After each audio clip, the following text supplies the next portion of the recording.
জিজ্ঞেস করা হয়েছিল আল্লাহ যে আছে এর কোনো প্রমাণ তুমি কি দিতে পারবা? তুমি কি প্রথমে বলো আল্লাহ আছে, তুমি কি বিশ্বাস করো? কয় অবশ্যই করি। কয় আল্লাহ আছে এর কোনো প্রমাণ আছে তোমার কাছে? কয় কোনো প্রমাণ নাই, তবে আমি বুঝি আল্লাহ আছে। বলে কেমনে?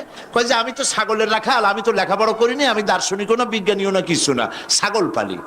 আমি চিন্তা করি ছাগলে খায় ঘাস আর পায়খানা করে কতগুলো ক্যাপসুলের মতো ট্যাবলেট, আল্লাহ যদি না থাকবে তেগুলো হয় কেমনে?